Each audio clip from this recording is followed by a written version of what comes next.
Hello everyone, मेरा नाम है दुग्गल और आप देख रहे हैं दुग्गल एजुकेशन। और आज के इस लेक्चर में हम डिस्कस करने जा रहे हैं भूगोल के सबसे महत्वपूर्ण प्रश्न जो आपके आने वाले सभी प्रतियोगी परीक्षाओं के लिए काफ़ी महत्वपूर्ण है। अगर आप अपना कोई भी कॉम्पिटिटिव एग्ज़ाम देते हैं तो उसमें ज्योग्राफी के दो से तीन क्वेश्चन आपको अक्सर देखने को मिलते हैं। तो हम उसी के लिए आपके सबसे इम्पॉर्टेंट जो क्वेश्चन है ज्योग्राफी के वो आपके लिए लेकर आए हैं। तो आप इस वीडियो को पूरा देखिए फ्रेंड्स। और अगर आपने अभी तक हमारे प्रीवियस वीडियोस नहीं देखे हैं तो इस वीडियो के डिस्क्रिप्शन में हमने आपको उनका लिंक दिया है, आप वहां से जाकर उनको देख सकते हैं। और फ्रेंड्स, अगर आपने अभी तक हमारा चैनल सब्सक्राइब नहीं किया है तो आप इसे सब्सक्राइब कर लीजिए और साथ में दिए गए बेल आइकन को जरूर प्रेस कीजिए ताकि हमारे न्यू वीडियो के नोटिफिकेशन आपको हमेशा प्राप्त होते रहें। तो चलिए वीडियो शुरू करते हैं। आज का आपका फर्स्ट क्वेश्चन है, निम्नलिखित में से कौन एक क्षेत्र की जलवायु का महत्वपूर्ण कारक नहीं है? आपके ऑप्शन है longitude, latitude, altitude and last option है डिस्टेंस। तो इस क्वेश्चन का आपका सही जवाब है ऑप्शन ए, ये है लॉन्गिट्यूड।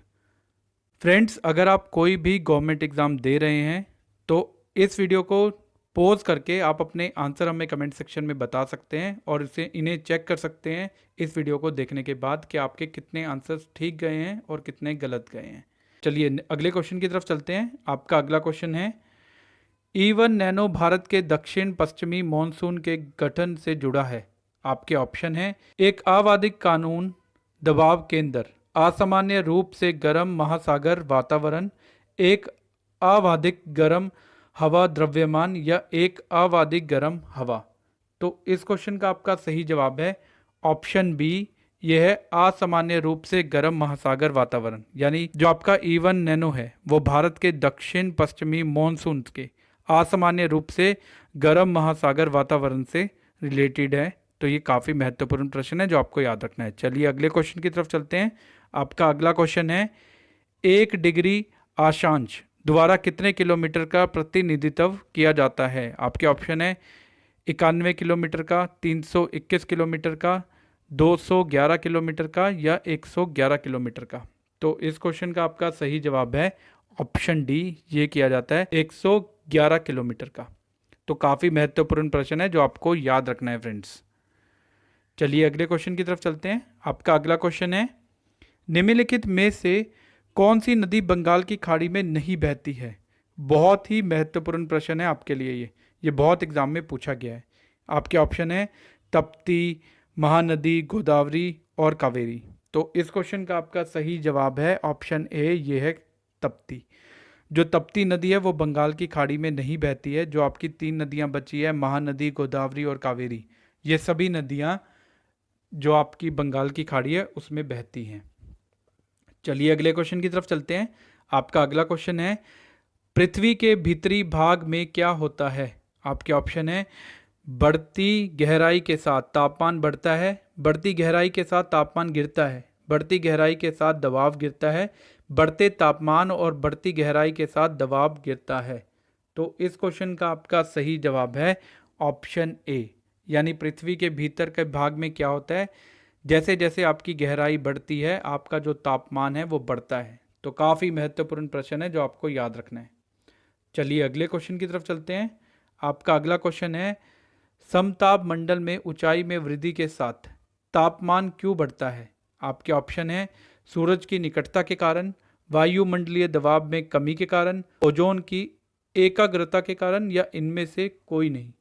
तो इस क्वेश्चन का आपका सही जवाब है ऑप्शन सी, यानी समताप मंडल में ऊंचाई में वृद्धि के साथ तापमान ओजोन की एकाग्रता के कारण बढ़ता है। तो ये काफ़ी महत्वपूर्ण प्रश्न है जो आपको याद रखना है फ्रेंड्स। चलिए अगले क्वेश्चन की तरफ चलते हैं। आपका अगला क्वेश्चन है, निम्नलिखित में से हवाओं का वेग किससे संबंधित है? आपके ऑप्शन है पृथ्वी की परिक्रमा से, पृथ्वी का घूमने से, तापमान से या दबाव मंडल से।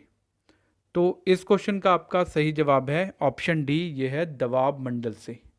यानी जो हवाओं का वेग है वो दबाव मंडल से संबंधित है। बहुत ही महत्वपूर्ण प्रश्न है आपके लिए। चलिए अगले क्वेश्चन की तरफ चलते हैं।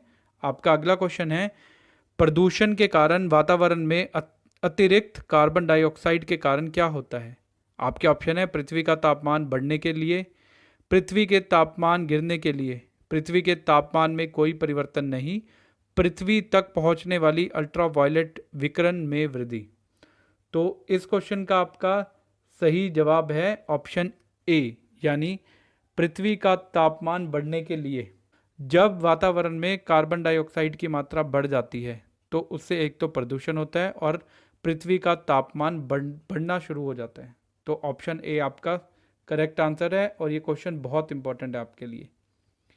चलिए अगले क्वेश्चन की तरफ चलते हैं। पृथ्वी के वातावरण को गर्म करने वाले विकिरण डैश से आती है। आपके ऑप्शन है सूरज से, पृथ्वी से, आयान मंडल से या सूर्य और पृथ्वी दोनों से। तो इस क्वेश्चन का आपका सही जवाब है ये आती हैं पृथ्वी से, यानी पृथ्वी के वातावरण को गर्म करने वाली विकिरण खुद पृथ्वी से ही आती हैं जो पृथ्वी को गर्म करती हैं। काफ़ी महत्वपूर्ण प्रश्न है आपके लिए ये। चलिए अगले क्वेश्चन की तरफ चलते हैं। आपका अगला क्वेश्चन है निम्नलिखित को मिलाएं। आपको दो सूचियां दी गई हैं, सूची 1 और सूची 2। पहली सूची में आपको दे रखा है चिनोक, मिस्ट्रल और सिमुन, और सेकंड जो आपको सूची दी गई है उसमें दिया गया आपको मध्य अक्षांशों में स्थानीय गर्म हवा, सर्दियों में ठंडी शुष्क हवा और सहारा में बवंडर। तो आपको ये मिलाना है कि कौन सा ऑप्शन किसके लिए दिया गया है। तो इस क्वेश्चन का आपका सही जवाब है ऑप्शन फर्स्ट, ये है, यानी जो चिनोक है वो है ए का, यानी मध्य अक्षांशों में स्थानीय गर्म हवा, चिनोक को बोला जाता है। जो मिस्ट्रेल है उसको बोला जाता है सर्दियों में जो ठंडी शुष्क हवा चलती है उसको, और सिमून जो है यह है सहारा में बवंडर जब आता है तो उसको सिमून कहा जाता है। बहुत ही महत्वपूर्ण प्रश्न है, आपका एग्जामिनर आपसे इन तीनों में से कुछ भी पूछ सकता है, तो आपको ये तीनों याद रखने हैं। फ्रेंड्स, आपको ये वीडियो कैसा लगा? अगर आपको ये वीडियो अच्छा लगा हो तो वीडियो को लाइक और शेयर करना मत भूलिए। And if you have any doubt and suggestion regarding these question तो please write down in comment section below. और ऐसे ही और वीडियो को देखने के लिए आप हमारे चैनल दुग्गल एजुकेशन को सब्सक्राइब कर सकते हैं और साथ में दिए गए बेल आइकन को जरूर प्रेस कीजिए ताकि हमारे न्यू वीडियो के नोटिफिकेशन आपको हमेशा प्राप्त होते रहें। Thank you so much for watching this video. Thank you so much friends. We will meet you in next video. Thank you so much friends.